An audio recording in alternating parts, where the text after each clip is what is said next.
Hi friends, कैसे हो आप सभी। आज हम बात करेंगे फिजिक्स के फर्स्ट चैप्टर इलेक्ट्रिक चार्ज के बारे में, यानी कि वैद्युत आवेश के बारे में। आज मैं आपको वैद्युत आवेश की बिल्कुल डिटेल्स बताऊंगा कि वैद्युत आवेश क्या होता है, इसे क्या किस तरह से इसे शो करते हैं, या क्या इस तक किस तरह से ये वर्क करता है। तो ध्यान से देखेंगे वीडियो को, इंटरेस्टिंग होने वाली है, बहुत इंपॉर्टेंट चैप्टर है और काफ़ी डिटेल्स में आज आपको बताऊंगा इसके बारे में।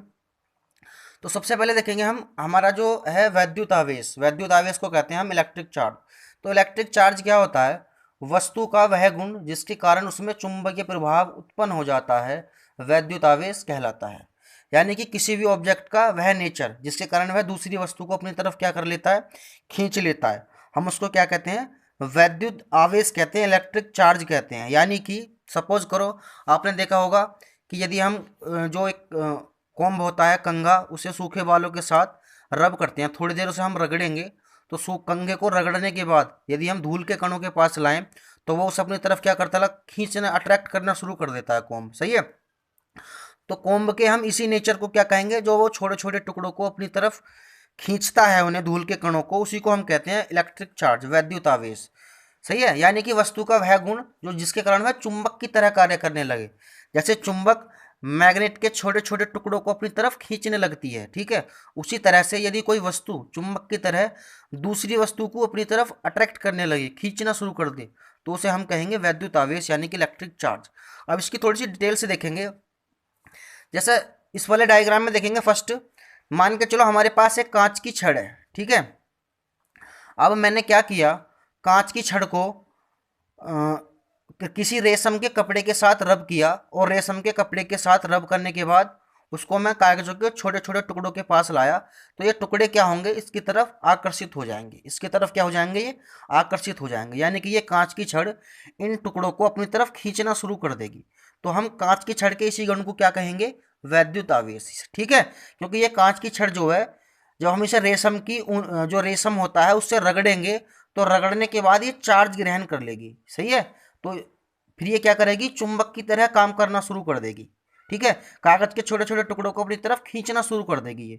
तो हम इसी को क्या कहेंगे, वैद्युत आवेश। अब खींचना शुरू क्यों करती है, मेन मुद्दा ये आता है कि कांच की छड़ कागज के टुकड़ों को क्यों खींचती है। देखो ध्यान से सुनना, जब हम कांच की छड़ को रेशम से रगड़ेंगे तो कांच की छड़ पर इलेक्ट्रॉन की कमी आ जाएगी, जिसके कारण ये छड़ क्या हो जाएगी, आपकी धनावेशित हो जाएगी। ये पूरी की पूरी छड़ आपकी क्या हो जाएगी, पॉजिटिव हो जाएगी। ठीक है।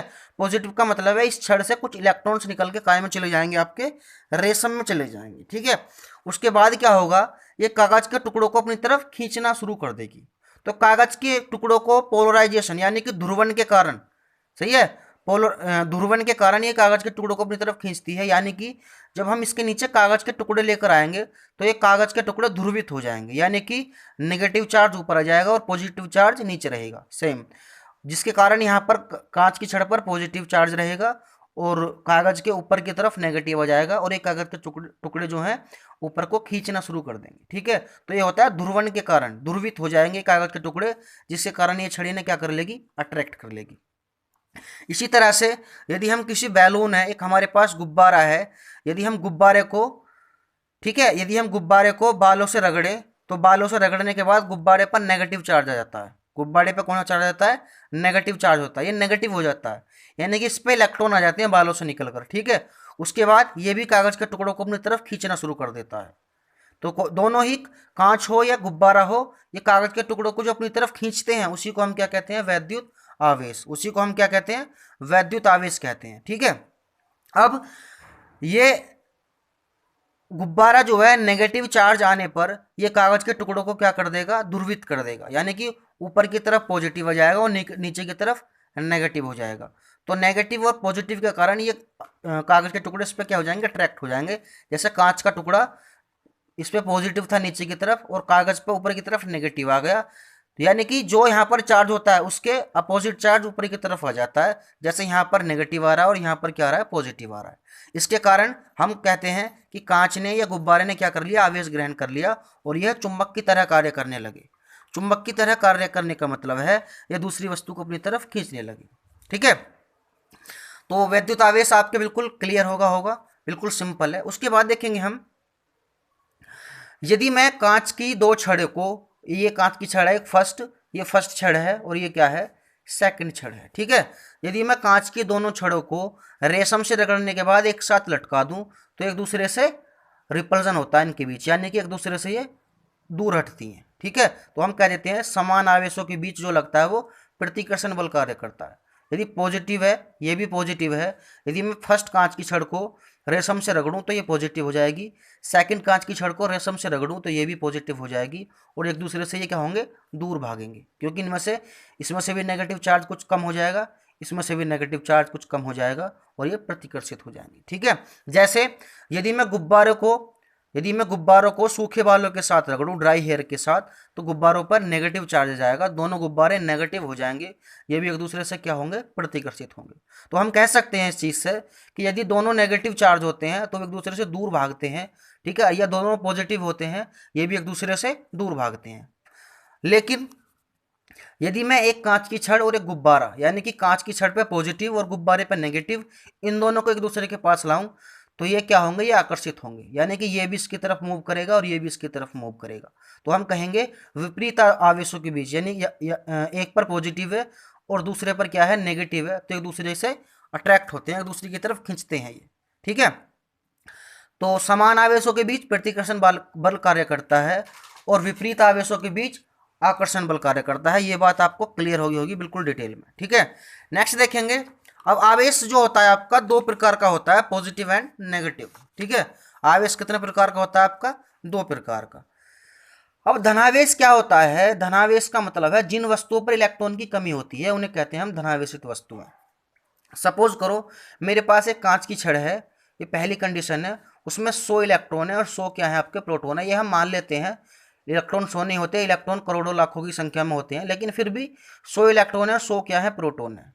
तो इस पर क्या है, ये न्यूट्रल है, सही है, यानी कि ये सामान्य अवस्था में जितने इसके अंदर इलेक्ट्रॉन है उतने ही इसके अंदर प्रोटॉन है। अब मैंने क्या किया, इसके अंदर से कुछ इलेक्ट्रॉन, मान के चलो मैंने 10 इलेक्ट्रॉन इसके अंदर से निकाल दिए, तो इस पर इलेक्ट्रॉन की संख्या कितनी बची, अब 90 हो गई। 100 में से जब मैं 10 इलेक्ट्रॉन इसमें से बाहर कर दूंगा तो इलेक्ट्रॉन कितने हो जाएंगे, 10। तो मैं कह सकता हूँ ये कांच की छड़ है, अब क्या हो गई, पॉजिटिव हो गई। ठीक है, कैसी हो गई, पॉजिटिव, क्योंकि इस पे इलेक्ट्रॉन की क्या हो गई, अब कमी हो गई। तो इलेक्ट्रॉन की कमी होने पर ये छड़ क्या हो गई, पॉजिटिव हो गई। तो मैं कहूंगा जिस वस्तु पर इलेक्ट्रॉन की कमी होती है, यानी कि इसमें इलेक्ट्रॉन की क्या आ गई, कमी, तो हम कहेंगे वो कहलाएगा हमारा धनावेश। क्लियर होगी ये बात। उसके बाद ऋणावेश क्या होता है, जिन वस्तुओं पर इलेक्ट्रॉन की अधिकता होती है उन्हें कहते हैं हम ऋणावेशित वस्तुएं। सही है, उन वस्तुओं के आवेश को हम क्या कहेंगे, ऋणावेश। जैसे सपोज करो मेरे पास एक कांच की छड़ है, इसमें 90 इलेक्ट्रॉन है और 90 प्रोटॉन है। तो मैंने क्या किया, इस छड़ पे मैंने कुछ इलेक्ट्रॉन पहुंचा दिए, तो मेरे इलेक्ट्रॉन हो गए 120, यानी कि मैंने क्या किया, इसमें 30 इलेक्ट्रॉन पहुंचा दिए, ऐसी सपोज कर लेते हैं। तो इलेक्ट्रॉन की संख्या क्या होगी, अब ज़्यादा हो गई। तो अब ये छड़ हम कह सकते हैं ये कैसी हो गई, नेगेटिव थी, जबकि यहाँ पर ये न्यूट्रल थी, सामान्य अवस्था में थी। जितने इसके अंदर इलेक्ट्रॉन थे उतने ही इसके अंदर प्रोटॉन थे। अब मैंने इसमें क्या किया, कुछ इलेक्ट्रॉन इसके अंदर ट्रांसफर करा दिए। ठीक है, तो मैं कह सकता हूँ मेरी जो छड़ थी वो क्या हो गई, अब नेगेटिव हो गई। अब इस पर इलेक्ट्रॉन की क्या हो गई, अधिकता हो गई। तो जिन वस्तुओं पर इलेक्ट्रॉन की अधिकता होती है उन्हें हम क्या कहेंगे, ऋणावेश कहेंगे। उस वस्तु के आवेश को क्या कहेंगे, हम ऋणावेश कहेंगे। इतनी बात क्लियर है। ठीक है, तो ये आवेश की कुछ डिटेल्स थी जो मैंने आपको बताई थी। इसका फॉर्मूला होता है Q बराबर NE। Q हमारा चार्ज है और N है इलेक्ट्रॉन की संख्या और E क्या है, एक इलेक्ट्रॉन का आवेश। ठीक है, E क्या है, एक इलेक्ट्रॉन का आवेश। तो ये बिल्कुल डिटेल्स में मैंने आपको ये डेफिनेशंस बताई थी, इन्हें नोट जरूर करते रहें। मैं आपको सारी ही फिजिक्स, टोटल फिजिक्स के मैन क्या छोटी छोटी हेडिंग बिल्कुल डीपली, बिल्कुल क्लियर करा के 100% क्लियर कराऊंगा। चैनल को सब्सक्राइब कर लें, क्योंकि फिजिक्स की मैं और बहुत सारी वीडियो आपके लिए भेजने वाला हूं, जिसमें आपको बिल्कुल डीपली मैं पढ़ाऊंगा और बिल्कुल क्लियर सारी डिटेल्स बताई जाएंगी। ठीक है, थैंक यू।